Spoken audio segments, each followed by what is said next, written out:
that the Pope, in granting pardons, has both more need and more desire that devout prayer should be made for him than that money should be readily paid.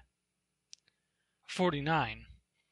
Christians should be taught that the Pope's pardons are useful if they do not put their trust in them, but most hurtful if through them they lose the fear of God. 50. Christians should be taught that, if the Pope were acquainted with the exactions of the preachers of pardons, he would prefer that the Basilica of St. Peter should be burnt to ashes than that it should be built up with the skin, flesh, and bones of his sheep. 51. Christians should be taught that, as it would be the duty, so it would be the wish of the Pope, even to sell, if necessary, the Basilica of St. Peter, and to give of his own money to very many of those from whom the preachers of pardons extract money. 52. Vain is the hope of salvation through letters of pardon, even if a commissary, nay, the Pope himself, were to pledge his own soul for them. 53. They are enemies of Christ and of the Pope, who, in order that pardons may be preached, condemn the word of God to utter silence in other churches. 54. Wrong is done to the word of God when, in the same sermon, an equal or longer time is spent on pardons than on it. 55. The mind of the Pope necessarily is, that if pardons, which are a very small matter, are celebrated with single bells, single processions, and single ceremonies, the Gospel, which is a very great matter, should be preached with 100 bells, 100 processions, and 100 ceremonies. 56. The treasures of the Church, whence the Pope grants indulgences, are neither sufficiently named nor known among the people of Christ. 57. It is clear that they are at least not temporal treasures, for these are not so readily lavished, but only accumulated by many of the preachers. 58.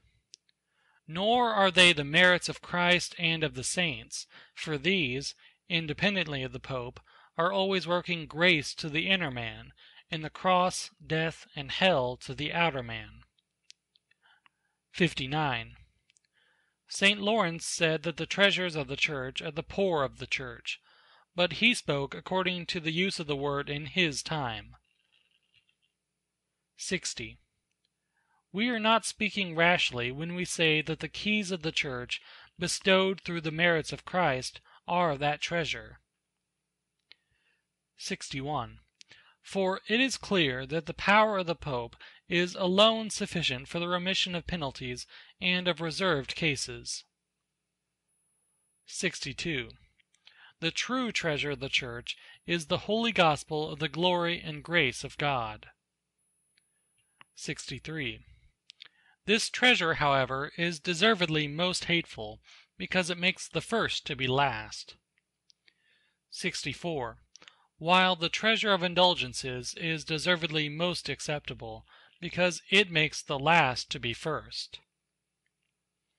65. Hence the treasures of the gospel are nets, wherewith of old they fished for the men of riches. 66.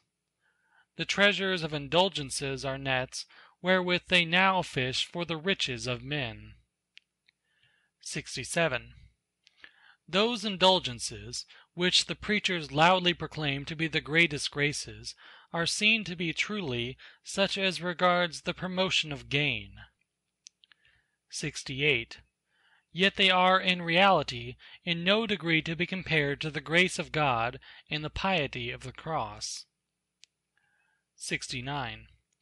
Bishops and curates are bound to receive the commissaries of apostolic pardons with all reverence. 70. But they are still more bound to see to it with all their eyes, and take heed with all their ears, that these men do not preach their own dreams in place of the Pope's commission. 71. He who speaks against the truth of apostolical pardons, let him be anathema and accursed. 72. But he, on the other hand, who exerts himself against the wantonness and license of speech of the preachers of pardons, let him be blessed. 73.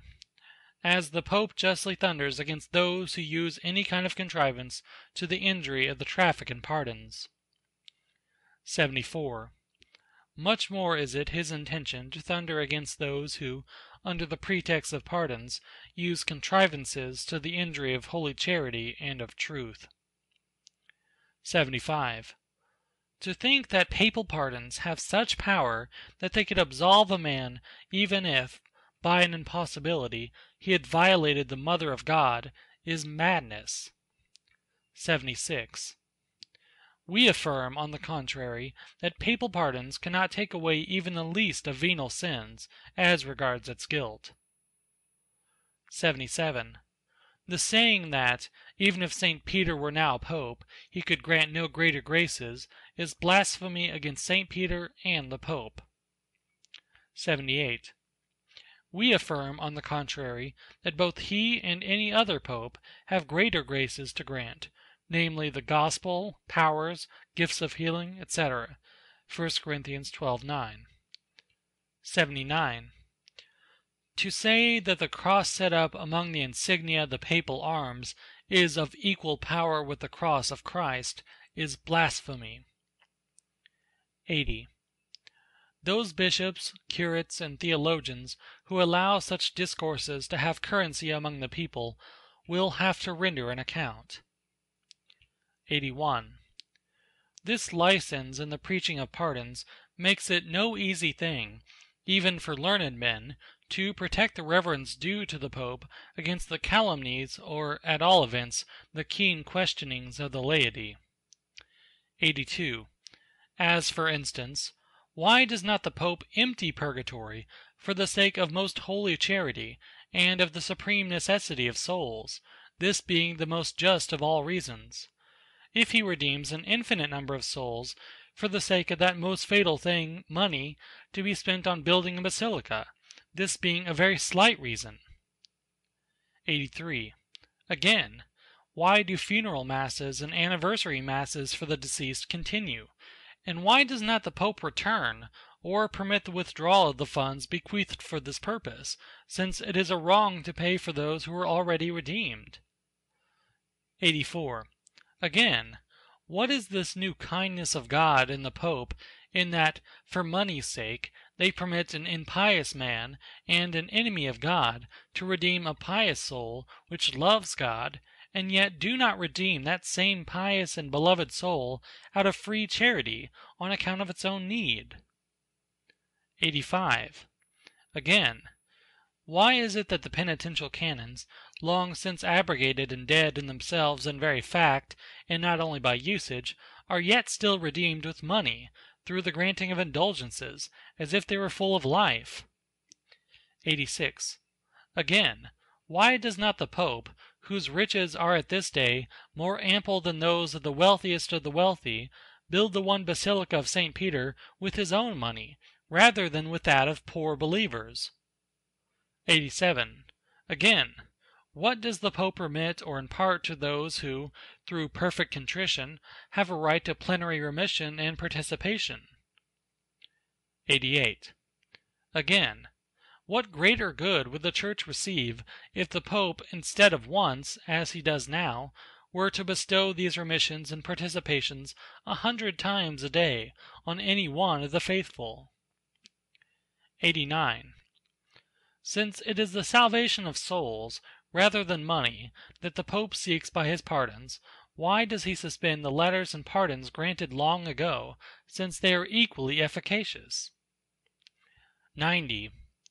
To repress these scruples and arguments of the laity by force alone, and not to solve them by giving reasons, is to expose the Church and the Pope to the ridicule of their enemies, and to make Christian men unhappy. 91. If, then, pardons were preached according to the spirit and mind of the Pope, all these questions would be resolved with ease, nay, would not exist. 92. Away, then, with all those prophets who say to the people of Christ, Peace, peace, and there is no peace. 93. Blessed be all those prophets who say to the people of